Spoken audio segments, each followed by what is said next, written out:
안녕하세요. 역사가 뚫린다. 성경이 보인다. 역사 드라마로 읽는 성경. 자, 오늘은 지난 시간에 이어서 계속해서 여호수아의 영도와에 시작되는 가나안 정복 전쟁. 성경에서는 여호수아서 전체에 기록되어 있는 가나안 정복 전쟁 스토리를 이제 이어서 살펴보겠습니다. 바로 총 4개의 테마로 나누어서 살펴보고 있는데, 첫째, 가나안 땅으로 들어가는 여정, 그리고 가나안 중부 지방을 정복하는, 그리고 가나안 남부, 북부 지방을 정복하는 스토리, 그리고 정복한 땅을 분배하는 스토리, 총 4개의 테마로 나누는데, 이 4개의 테마는 이제 다시 1, 2, 3번, 여기까지는 이제 정복하는 스토리, 가나안 땅을 정복하는 스토리가 이제 앞에 12장, 1장부터 12장이 바로 정복하는 스토리, 그 뒤에 이제 13장부터 24장이 정복한 땅을 이제 분배하는 스토리다. 앞에 12장은 정복, 뒤에 12장은 분배, 이렇게 된다 그랬죠. 자, 오늘은 이제 바로 지난 시간에 이어서 가나안 땅 들어가는 거, 그리고 가나안 중부지방 정복하는 거 살펴봤고, 오늘은 가나안 남부와 북부지방을 정복하는 스토리, 이 3번 테마를 살펴보도록 하겠습니다. 자, 가나안 이 남부지방 정복하는 스토리가 여호수아 10장에 나오는데, 10장. 자, 이 남쪽 연합군이 형성이 된다. 예루살렘 왕 아도니 세덱을 중심으로 해서 헤브론, 야르문, 아세가, 라기스, 에글론 이런 왕들이 바로 예루살렘 왕 아도니 세덱을 중심으로 해서 이 배신자 기브온을 치기 위해서 뭉친다. 자, 이 배신자, 이들이 왜 배신자가 됐습니까? 바로 기브온 족속은 바로 여기에 나오는 줄쳐 있는 기브온, 그리고 브에롯, 그리고 그비라, 기럇 여아림, 요 4개의 도시, 이 지역이 같은 기브온 족속이 만든 도시예요. 마치 저 블레셋 족속이 바로 가사, 아스켈론, 아스돗, 에그론, 가드, 요 5개의 도시가 블레셋 족속이 사는 도시인 것처럼 바로 여기 있는 기브온, 그리고 그비라, 기럇 여아림, 브에롯, 요 지역은 바로 기브온 족속이다. 여기는 이제 바로 중부지방이죠. 중부. 남부지방이 있고, 중부지방이 있고, 그 위에 북부지방이 있는데, 바로 중부지방의 통째로, 바로 당시 길갈에 있던 이 이스라엘, 여호수아의 그 이스라엘 군대에게 이 기브온 족속이 통째로 투항을 한다. 이거 이야기했습니다. 마치 이제 가나안 원주민이 아니고, 바로 이 원방 백성인 것처럼, 속여가지고, 빵도 이제 곰팡이 쓸고, 옷도 다 헤어진 옷을 입고 와가지고, 이 여호수아 이스라엘 군대와 이제 바로 여호와 이름으로 언약을 맺는다. 나중에 그게 알려지고 이스라엘 사회에 완전히 편입이 되죠. 그래서 여호와의 집을 위하여 물 깃는 자, 그리고 나무 패는 자가 되었다. 이렇게 기록이 되어 있는데, 어찌됐든 이 가나안 원주민들, 바로 이 기브온 족속이, 이 기브온은 왕도와 같은 큰 성이요, 그리고 아이보다 크고 강한데 항복했다, 뭐 이런 기록이 나오는데, 굉장히 큰 도시인 바로 이 기브온 족속이 통째로 투항한 거, 이렇게 되면서 이제 자신들에게 굉장히 위협이 온 거예요. 그래서 바로 예루살렘과 아도니 세덱을 중심으로 해서 이 남쪽 연합군, 바로 헤브론, 야르문, 뭐 아세가, 라기스, 에글론 이런 왕들이 뭉쳐가지고 바로 배신자 기브온을 친다. 이렇게 하면서 기브온 족속이 길갈에 있던 여호수아 군대에게 SOS를 치고 여호수아가 기브온을 도우러 올라오는 이야기, 이렇게 해서 예루살렘 왕을 중심으로 한 그 남부 연합군을 이제 전투가 벌어지는데, 그 전투가 어디서 벌어지는가? 바로 이 아얄론 골짜기, 우리 아얄론 골짜기 얘기했습니다. 아얄론 골짜기. 바로 유다 산지와 이 블레셋 평야 그 사이에 있는 그 지역, 완충지, 쉐펠라라고 그랬죠. 쉐펠라. 여기에 있는 5개에 있는 골짜기 가운데 이 아얄론 골짜기, 뭐 소렉 골짜기, 뭐 엘라 골짜기, 그다음에 마레사 골짜기, 라기스 골짜기, 뭐 이런 얘기 했는데, 그게 첫 번째 골짜기, 이 아얄론 골짜기. 이 기브온에서 아얄론 골짜기로 내려가는 그 길목에 베토론 비탈이라고 있어요. 베토론 비탈, 여기에서 바로 예루살렘과 아도니 세덱을 중심으로 한 이 남부 연합군과 여호수아 이스라엘 군대가 싸우게 되죠. 이 전투에서 이기고 있는데, 바로 해가 서쪽으로 이제 뉘엿뉘엿 넘어가는 거예요. 이제 해가 지면 이제 안 보이니까 싸울 수가 없잖아요. 그래서 당시 기브온 꼭대기, 기브온 산당 위에서 이 전투를 지켜보던 이 여호수아가 하나님께 기도합니다. 그 기도가 정말 무시무시한, 굉장히 유명한 기도죠. 바로 태양아, 너는 기브온 위에, 그리고 달아, 너는 저 아얄론, 내려가는 골짜기 아얄론 골짜기잖아요. 달아, 너는 아얄론 골짜기에 멈춰라. 그래서 하나님이 이제 태양을 멈추게 하고 전쟁을 이제 완전히 승리로 이끌게 되는 뭐 그런 이야기가 나옵니다. 바로 기브온 산당, 이 여호수아가 기도했던 기브온 산당, 여기에서 나중에 다윗의 뒤를 이어서 솔로몬이 왕이 될 때 솔로몬이 이 기브온 산당에서 1천 번제를 드리게 되죠. 여호수아가 여기서 기도를 하고 이스라엘 군대는 베토론 전투에서 이제 승리를 하는데, 바로 이 상황이 바로 모세 영도하에 애굽 홍해를 건너고 이제 광야로 딱 왔을 때 바로 처음 전투인 아말렉 전투의 상황과 상당히 유사합니다.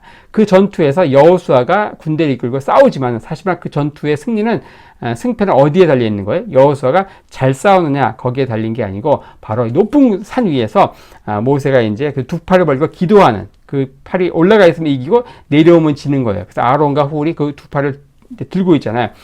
그 당시에 여호수아가 전투를 하고 있었고, 지금은 당시 모세가 기도했던 것처럼 여호수아가 기브온 산당 위에서 기도하고 이스라엘 군대가 베토론 전투에서 이제 전투를 하는 이런 상황들을 보게 되는데, 뭐 이런 식으로 하면서 믿음의 역사가 계승이 되는 이런 것들을 보게 되죠. 모세의 역할이 바로 이제 여호수아에게 이제 계승이 되고, 그게 이제 사사시대의 레위인들 통해서 계승되는 뭐 그런 것들을 보게 됩니다.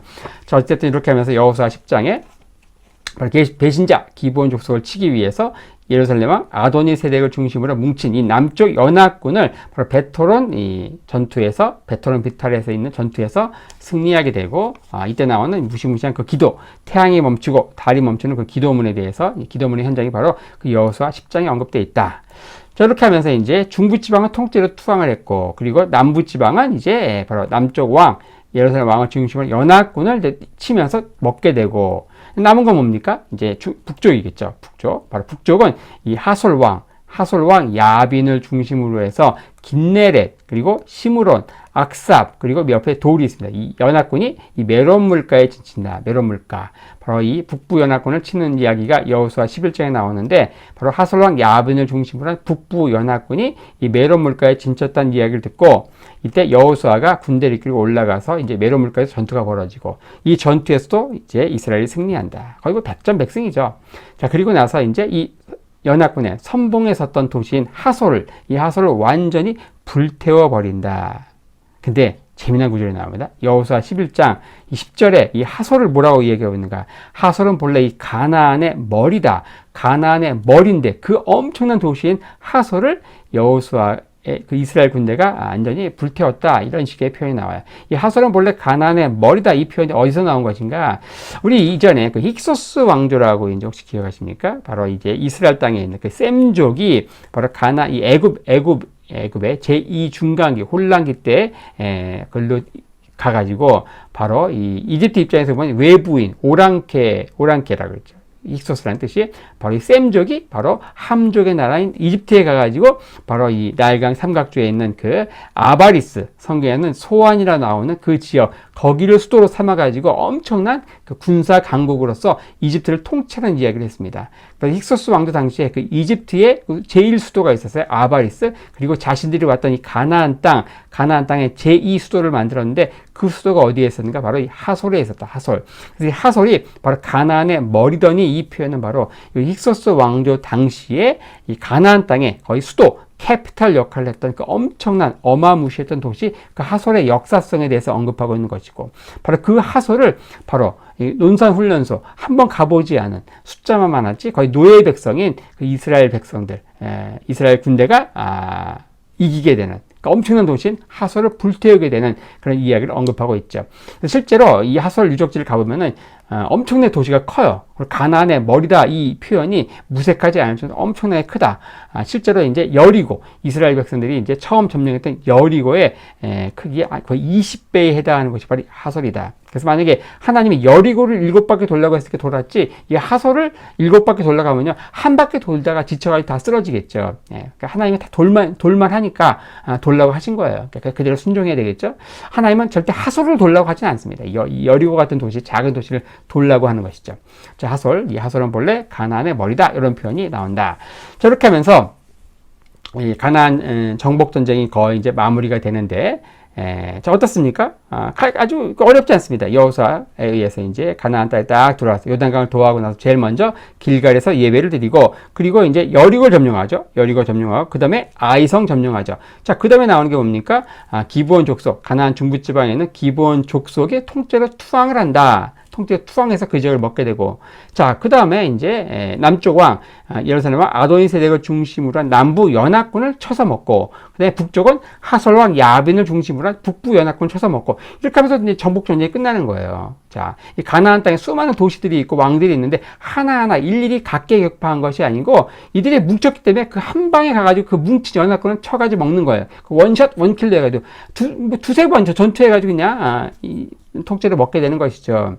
자, 하나님께서 우리를 축복하시게 되면은 우리가 자기 머리, 자기 잔꾀로 이렇게 살아가는 것은 마치 뭐와 같은가? 낚시로 물고기 한 마리 한 마리 잡는 것과 같다면은 하나님이 정말 축복하시는 삶을 감당할 수가 없어요. 마치 뭐와 같은가? 그물로 이렇게 뭉태기로 쓸어 주신다는 거 우리. 이 가나안 정복 전쟁이 그렇다는 것이죠. 자, 이렇게 하면서 여호수아 1장부터 12장까지 이어지는 가나안 정복 전쟁이 맞춰지는데, 정복 전쟁은 이제 11장으로 끝나고 12장에서는 뭐가 나오는가? 이 12장에서는 바로 여호수아가 정복한 가나안 그 도시들, 가나안 도시와 그 도시의 왕들, 통치자 이름이 쫙 열거되어 있습니다. 전리품이죠. 일종의 전리품. 만약 여러분들이 그날 큐티를 하는데 여호수아 12장이에요. 근데 이 12장은 그 도시와 도시의 왕들 이름만 쫙 열거되어 있는데, 이 부분을 큐티한다고 할 때 여러분들 큐티가 될까요? 일단 재미가 있을까요? 이 부분 성경 통독을 하는데 이 부분 읽을 때 그냥 빨리 그냥 통과하고 싶지 않겠어요? 그래야 될까요? 이게 재미있을까요? 아니면은 지루할까요? 제가 한번 예를 들겠습니다. 여러분들 은행 직원인데 퇴근 앞두고서 이제 돈을 세요. 돈을 세. 그 돈 세는 게, 돈 맞추고 하는 게, 돈 세는 게 이게 즐거울까요? 아니면은 정말 지루한 작업일까요? 지루하겠죠. 하지만 이 돈이 내 돈이면 어떨까요? 전혀 상황이 다르죠. 세고 또 세고 밤새 세겠죠. 내 돈이면은. 그 차이는 뭐냐? 이게 내 돈이냐 은행 돈이냐 그 차이예요. 똑같은 돈인데 내 돈이면 정말 세는 게 재밌을 것이고, 돈 세는 게 뭐 재밌겠습니까? 지루하죠. 하지만 내 돈이면 재밌는 거예요.